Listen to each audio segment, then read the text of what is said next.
Assalamualaikum warahmatullahi wabarakatuh. Gimana kabarnya Habib Rocky Gerung hari ini? Kan saya Ya, mulai dari selamat enak ibadah ya? haji, lebaran haji, dan ada suasana kelegaan lagi karena setiap kali ada peristiwa religius, ada batin yang diperluas. Ya, ya. Karena wilayah publik makin sempit, maka wilayah batin harus diperluas. Jadi selamat Hari Raya Idul Fitri. Idul Adha. Idul Adha. Jadi, tapi ada yang merayakan hari ini, ada yang merayakan besok, dan saya kira itu nggak perlu kita persoalkan. Yang kita persoalkan itu kalau ada yang berbeda soal 3 periode gitu, yang menganggap masih boleh. Ada yang nganggap tiket lama masih laku bisa untuk modal pilpres nyapres tahun 2024. Nah itu yang kita persoalkan. Tapi kalau Lebaran berbeda, kita nggak perlu masalahkan gitu ya. Ya pasti Pak Jokowi juga akan bertemu dengan keluarga besarnya yang Lebaran haji ini pasti lebih besar dari sebelumnya. Karena ada ipar baru yang juga punya berita baru tentang apa yang dia lakukan di tempat dia bekerja tuh. Dan semua orang menunggu sebetulnya semacam kejutan dari Ketua Mahkamah Konstitusi, tapi ternyata nggak ada kejutan. Jadi udah kita anggap aja bahwa mungkin wisdomnya belum nyampe itu. Ini karena suasana Lebaran kita ngomong hal-hal yang menyangkut batin manusia aja tuh. Dan batin Mahkamah Konstitusi ya nggak paham apa yang disebut pengorbanan untuk negeri itu intinya tuh.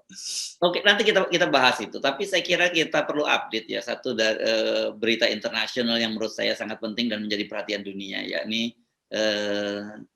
tewasnya mantan Perdana Menteri Jepang Shinzo Abe, dan itu ditembak oleh seorang mantan anggota Angkatan Laut. Saya kira ini juga salah satu dunia berduka, karena bagaimanapun juga Shinzo Abe ini dikenal sebagai negarawan yang cukup lama dan sukses di Jepang. Ya, jadi sebetulnya kita berpikir bagaimana orang merumuskan kekuasaan itu. Bahkan terhadap seseorang yang dianggap berhasil, itu ada aja orang yang menganggap bahwa ada sesuatu yang menyakitkan dirinya, lalu dia lakukan tindak kekerasan. Apalagi kalau seorang pemimpin, dia nggak berhasil dan bahkan menimbulkan perpecahan di masyarakat. Jadi sebetulnya kekuasaan itu kita evaluasi berdasarkan posisi-posisi moral yang diperlihatkan seseorang. Perdana Menteri Jepang itu moralnya ya baik, bagus saja kan, karena itu dia berkampanye lagi itu. Tetapi tetap ada kebijakan yang menyakitkan orang. Nah, kalau kebijakan itu harus dibantah dengan pembunuhan, kan itu yang kita sebut sebagai kedangkalan kekuasaan, the banality of the power. Nah, kita ingin supaya hal-hal yang menyangkut kesalahan kebijakan itu dipertanggungjawabkan secara politik, dipertanggungjawabkan secara etis. Itu pentingnya kritik, dibuka tuh, supaya nggak ada yang membeku tuh. Kelihatannya ada satu kelompok di Jepang atau 2-3 orang yang membeku alam pikirannya sehingga melakukan protes atau kritik melalui kejahatan. Nah ini sebetulnya kita mau periksa apakah karena sekedar kebijakan atau ada bagian jiwanya yang terganggu tuh. Itu biarkan itu diperiksa, tapi tetap kita harus hindari setiap kali berupaya untuk memaksakan kehendak dengan kekerasan, itu poinnya. Nah, karena supaya nggak ada kehendak yang dipaksakan dengan kekerasan, buka percakapan seluas-luasnya di ruang publik. Ruang publik yang tertutup itu membuat orang frustrasi. Itu kira-kira moral dari peristiwa yang ada di Jepang. Ya, ya. Oke, dan ternyata sekarang kita baru mulai tak paham ya mengapa kemudian RUU KUHP itu tidak dibuka kepada publik gitu ya. Ya, kan rupanya memang sengaja dihindari dan dibuat sedemikian mepetnya sehingga tidak ada peluang publik untuk melakukan evaluasi, karena begitu dibuka ternyata itu banyak sekali kegilaan yang muncul di dalam RUU KUHP ya, Bung Rocky ya. Antara lain misalnya soal tadi yang Anda kirim ke saya itu dari Detikcom kalau tidak salah itu ya, yang menyebutkan bahwa orang menghina Pancasila itu bisa dihukum. Nah itu kan juga mulai, padahal ini kan kita sering kali memperdebatkan soal Pancasila itu. Iya, tidak boleh mengganti Pancasila, tidak boleh meniadakan itu. Bagaimana kalau saya misalnya saya mau memperbaiki Pancasila, karena itu saya mesti periksa dulu bagian yang nggak masuk akal. Karena itu saya perlu tafsir, lalu saya dipidanakan. Padahal saya mau memperbaiki dari sifat yang buruk pelaksanaan Pancasila itu. Kan begitu-begituan kan. Kalau kita bilang kemanusiaan yang adil dan beradab, nggak ada prakteknya kok. Karena itu kita perbaiki. Kemanusiaan yang adil dan beradab dan dipastikan bahwa presiden tidak akan berbohong dengan janji-janjinya. Kan mesti ada interpretasi kan. Justru kita memperbaiki itu. Jadi bayangkan misalnya antisipasi dari negara itu intinya adalah menghukum. Jadi sudah dipastikan bahwa nanti akan ada orang yang mau mengganti, ada orang yang akan mempermainkan ideologi, lalu disiapkan hukuman. Padahal diskursus publik itu memungkinkan Pancasila dipersoalkan. Karena Pancasila itu bukan ideologi tertutup, dia ideologi terbuka. Harus kompatibel dengan perubahan-perubahan di dalam masyarakat. Jadi kelihatannya memang undang-undang ini dimaksudkan untuk menakut-nakuti aja tuh. Dan di ujungnya nanti ada semacam, ya kan, boleh pakai denda tuh kalau nggak mau dihukum pidana. Ya kalau nggak ada uang gimana ya masuk juga kan. Jadi kelihatannya ini undang-undang yang memang dirancang untuk memungkinkan kekuasaan itu diperpanjang. Ini yang mesti kita antisipasi. Ini kalau kita bocoran-bocoran yang kita dapat ini memang benar-benar ya, benar-benar kita hanya geleng-geleng kepala dan kita cuma bisa sampai pada kesimpulan bagaimana para founding parent kita dulu yang berjuang membebaskan diri dari kolonialisme, kemudian melihat anak cucunya sekarang menghadapi kolonialisme baru yang itu dilakukan oleh bangsanya sendiri. Iya, kalau naskah itu dibuat oleh mantan-mantan kolonial nggak apa-apa. Tapi ini kan disusun oleh ahli-ahli HTN. Bahkan wakil menteri hukumnya itu profesor di bidang hukum pidana atau hak asasi manusia atau HTN segala macam.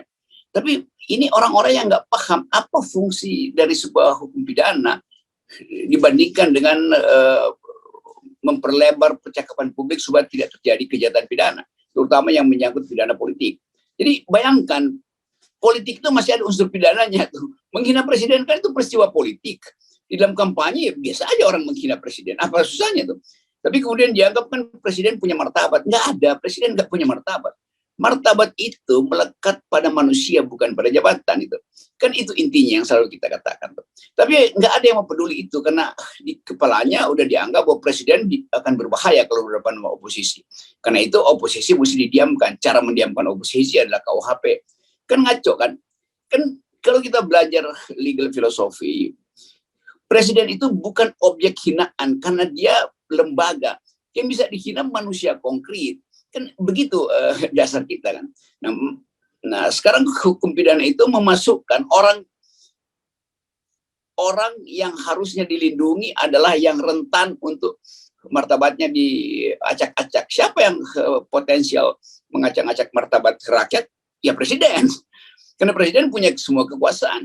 Rakyat nggak punya kekuasaan untuk menghina, melecehkan presiden. Tapi kenapa rakyat yang mesti diawasi kan?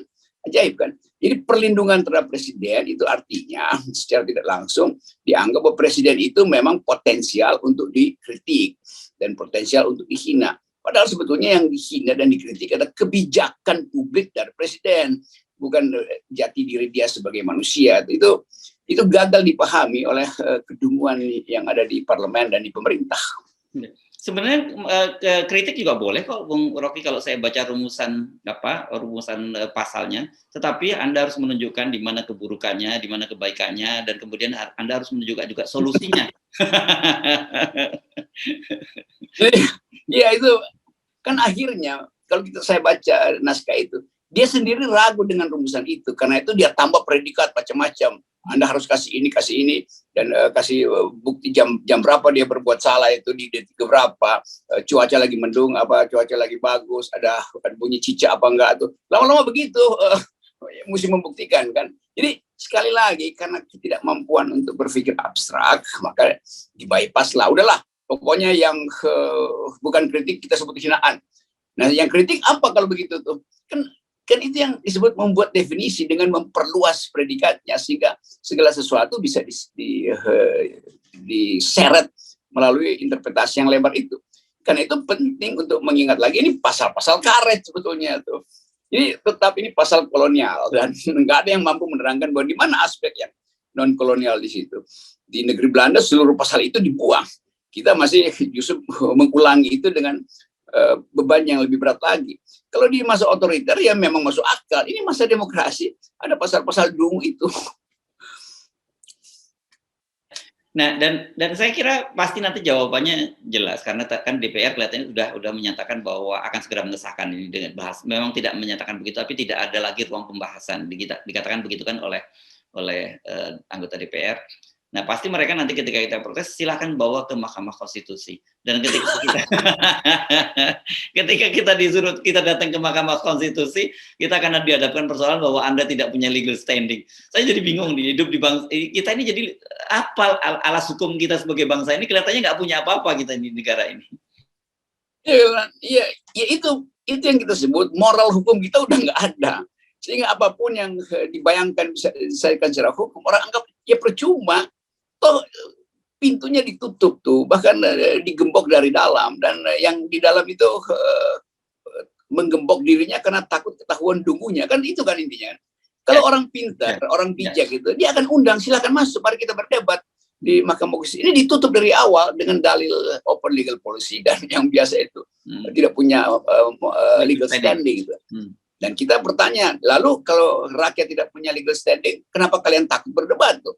Kan kalau orang bilang dia tidak punya legal standing, rakyat mau katakan bahwa Anda tidak punya moral standing. Karena hanya untuk berdebat pun Anda takut itu. Dengan alasan, ya Anda bukan yang berhak untuk berdebat. Lalu ditanya, siapa yang berhak kalau begitu? Dia nggak bisa jawab. Dia kunci sendiri kedunguannya. Demikian juga siapa namanya dia, Wakil Menhukam yang akhirnya nggak mampu berdebat, dia tulis di koran, di Kompas, bahwa mereka yang tidak paham tentang hukum pidana itu nggak punya akal. Lalu kemarin saya ketemu tukang bakso bilang begitu tuh. Saya membaca itu tulisan dari Wakil Menhukam yang saya tafsirkan, dianya nggak punya akal tuh. Kan jadi begitu akhirnya kan. Itu tukang bakso pun bisa paham bagaimana ketakutan dari kalangan eksekutif dan legislatif sehingga mengunci ruang perdebatan. Lalu secara sepihak nulis di koran, ya lebih gila lagi, Kompas bisa muat tulisan nggak bermutu itu. ini ada bahayanya, ada dua ini. Soal nanti kalau udah pidana ini berlangsung, Anda akan dikena pidana juga. Yang kedua, ini kok Anda mulai nyinggung lagi tukang bakso, itu juga isu sensitif. Saya kira nanti bisa juga menyebut nama tukang bakso itu bisa dipidanakan juga loh gitu, karena itu dianggap menyinggung seseorang juga gitu. Saya tanya tukang baksonya, Anda tersinggung nggak disebut nama profesi Anda oleh Ibu Mega? Dia bilang saya nggak tersinggung. Karena yang disebut Ibu Mega adalah profesi saya, bukan saya. Ibu Mega nggak nunjuk orang kok. Ibu Mega cuma bilang dia sebagai tukang bakso. Jadi itu kan profesi. Jadi tukang bakso pun tahu membedakan antara profesi dan jati diri itu. Demikian juga tukang bakso mau bilang, ya Presiden bedain dong. Kan Presiden profesi, ngapain tersinggung? Saya tukang bakso profesi nggak tersinggung. Lain kalau disebut Jokowi, nah itu artinya, atau Menteri Hukam pakai namanya, ditunjukin fotonya tuh. Jadi orang tahu, oh itu objeknya, objek hinaannya tuh. Kalau profesi kan abstrak, masa menghina profesi. Jadi bayangkan tukang bakso otaknya lebih bagus dari menterinya. Ya, pantesan nggak ada yang tukang bakso yang menggugat Bu Megawati ya, bahwa kemudian mereka nyindir-nyindir balik, ya itu biasa aja gitu, lucu-lucu aja lah kita.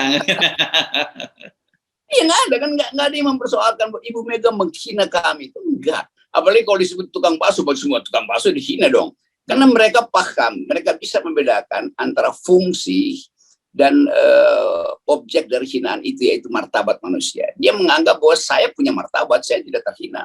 Yang dihina kan profesi saya, biarin aja.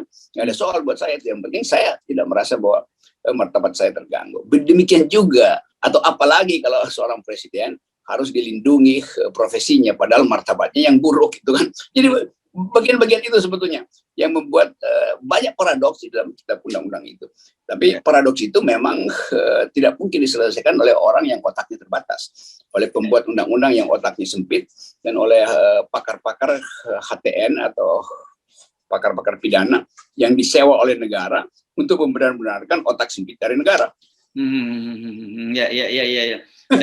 Dalam situasi yang sempit itu kan kita selalu tahu ketika dibendung kemana-mana pasti seperti air, itu juga lama-lama akan menjadi air yang sedikit bisa jadi air bah itu kalau tidak ada katarsisnya ya. Ya, dan itu air bahnya udah mulai dari daerah itu, karena BEM seluruh Indonesia dan BEM segala macam BEM dalam minggu ini akan lakukan demonstrasi yang besar-besaran tuh. Dan kita mendukung itu karena akal pikiran mahasiswa itu mampu untuk mencium disembunyikannya kebusukan kekuasaan di KUHP itu. Jadi ya mari kita sambut. Pelebaran kanal ini diperlukan supaya demokrasi itu tidak dimacetkan di gorong-gorong sempit kekuasaan. Oke. Baik, terima kasih Bung Rocky. Sekali lagi selamat merayakan Hari Raya Idul Adha. Untuk yang merayakan, biasanya kebanyakan teman-teman Muhammadiyah ini yang merayakan.